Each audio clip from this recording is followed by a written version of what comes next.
На третьем этапе войны в Восточной Пруссии французская и русская армии готовились к новым столкновениям. Наполеон, существенно пополнив свою армию, продвигаясь вверх по реке Алле, намеревался отрезать армию Беннингсена от Кенигсберга, куда русские отошли после Пресиш-Эйлауского сражения. К маю Беннингсен также восстановил силы своей армии, численность которой составляла более 100 тысяч человек, якобы вдвое меньше сил французов. Но очень странно, что, имея меньшую численность войск, русский главнокомандующий стремился наступать, чтобы закрепить за собой титул победителя Наполеона, который ему необоснованно приписывали после битвы при Эйлау. Сначала наступление русских развивалось успешно. Их превосходящие силы нанесли поражение отдельным частям корпусов маршалов Сульта и Нея. Но Наполеон вскоре сам перешел к активным действиям. 10 июня 1807 года обе армии сошлись в кровопролитной битве у города Гейсберга. Ожесточенный бой длился несколько часов, но решающего успеха никто не добился. Обходным маневром на северо-восток по Кенигсбергской дороге Наполеон вынудил русских отступить с укрепленных позиций и поспешить на спасение Кенигсберга, главного города Восточной Пруссии. Планы Наполеона оправдались. Вечером 13 июня маршал Ланд заметил, что русские, занявшие город Фридланд на восточном берегу реки Алле, готовятся перейти на западный берег и двинуться к Кенигсбергу. В 3 часа утра 14 июня маршал Ланд открыл артиллерийский огонь по русским частям с целью задержать их на невыгодных позициях. Лан умело расположил свой корпус численностью примерно в 13 тысяч человек, таким образом, чтобы холмы леса и густая рожь скрывали от Беннингсена действительные силы французов. Это создавало видимость, что у Фридланда расположилась вся армия Наполеона. Приняв видимое за действительное, русский главнокомандующий перевел на западный берег реки Алле всю армию и приготовился атаковать неприятеля. Ошибка Беннингсена заключалась в том, что он собрал свое войско в небольшое излучине реки, и в случае неудачи отход войск через мосты был бы слишком затруднительным. Начавшись в 3 часа утра, битва до 7 часов продолжалась в виде артиллерийской дуэли. Русские войска медленно прибывали к полю боя, а когда выходили на исходные позиции, то занимались бесплодной перестрелкой с неприятелем. Тем временем силы французов постепенно увеличились до 33 тысяч человек. Наполеон, получив донесение Лана о начавшемся сражении, отдал приказ всем своим силам идти к Фридланду. Туда же направился сам. В скором времени на левом фланге арьергард русских был атакован французской кавалерией и пехотой, вышедшей из Сарталакского леса. Русская конница была опрокинута стремительной атакой и укрылась за линиями пехоты. На правом фланге произошло несколько кавалерийских стычек с переменным успехом. В 9 часов утра силы сторон почти уравнялись, и все же Лану приходилось туго, так как он сдерживал стремительные атаки русских. То есть из-за медлительности Беннингсена была упущена возможность разгромить арьергард французов до подхода их основных сил.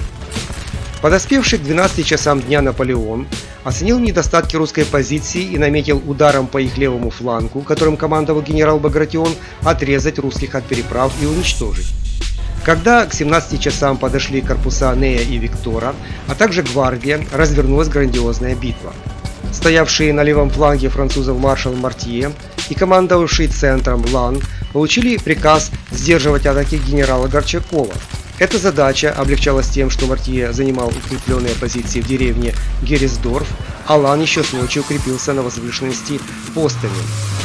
Главный удар по русским должен был нанести Ней. В его задачу входило опрокинуть части Багратиона, выйти к мостам через реку Алле, блокировать их и отрезать русской армии пути отступления на восточный берег. После выполнения этой задачи силы Мартье и Лана должны были перейти в наступление. В 17 часов около 80 тысяч французов начали наступление. Ней из Сарталакского леса начал развертывание своих сил. Он врезался в гущу русских, выдержал град картечи и вскоре подошел вплотную к войскам Багратиона. На опушке леса он установил батарею из 46 орудий и в момент атаки русских открыл из нее убийственный огонь.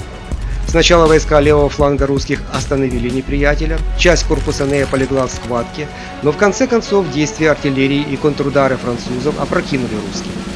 Только теперь, осознав трагичное положение армии, Беннингсен дал приказ отходить. Получив приказ главнокомандующего, Багратион стал свертывать свои войска в колонны для переправы к мостам. Заметив это, французы придвинули батарею ближе к русским позициям и стали обстреливать переправу.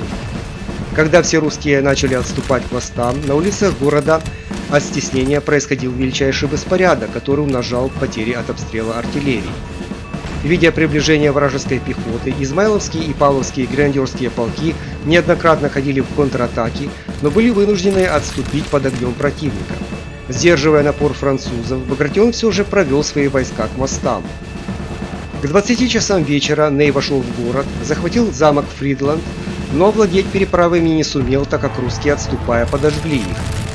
Положение русских войск на правом фланге оказалось еще тяжелее. Около 18 часов вечера Лан и Мортье по замешательству войск генерала Горчакова поняли, что Ней выполнил поставленную перед ним задачу. Правый фланг русских оказался отрезанным. Получив приказ к отступлению, Горчаков стал выводить свои части через Фридланд. Однако город уже был в руках французов. Теснимые с тыла Ланом и Мортье, русские все же пробили себе дорогу к реке, но мостов уже не было. Наконец были найдены броды, и войска под огнем противника стали переправляться. Контратаками русской пехоты и конницы иногда удавалось остановить неприятеля, но Мортье и Лан не ослабляли натиск. В конце концов, около 21 часа французы сбросили Горчакова в реку Алле. Часть русских войск потонула в реке, часть, отступая вдоль реки, погибла или сдалась в плен. Почти вся русская артиллерия попала в руки Наполеона. В 23 часа грохот орудий умолк. Русская армия была разгромлена. Наполеон был горд своей фридландской победой, одержанной в годовщину битвы при Маренго. Считается, что русские потерпели поражение вследствие неумелого руководства главнокомандующего Беннингсена, который упустил возможность разгрома противника по частям, неудачно выбрал позицию для сражения, плохо организовал разведку и крайне нерешительно управлял войсками. Но фактически талантливый Наполеон по всем статьям переиграл посредственного Беннингсена. В этой битве русские потеряли около 20 тысяч человек, потери французов составили 7 тысяч.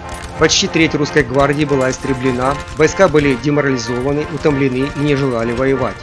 Как признавался царь Александр I, в результате этой бойни русская армия потеряла большое количество офицеров и солдат, все лучшие генералы были ранены. Беннингсен настаивал на немедленном перемирии, он потерял голову и не знал, что делать. Выход был один. 22 июня Александр послал к Наполеону своего представителя с предложением заключить перемирие. Наполеон, также желавший прекращения войны, утвердил перемирие в тот же день. А 17 июля 1807 года между Россией и Францией был подписан знаменитый Тильзитский мир. По его условиям вся Восточная Пруссия оказалась в руках Наполеона. Четвертая антифранцузская коалиция перестала существовать. Следует отметить, что при встрече с Наполеоном испуганный Александр сильно заискивал перед победителем, уверяя его в своем искреннем восхищении и в надежном союзе с ним. Но дальнейшие события показали лживость его намерений, что привело к новой войне 1812 года.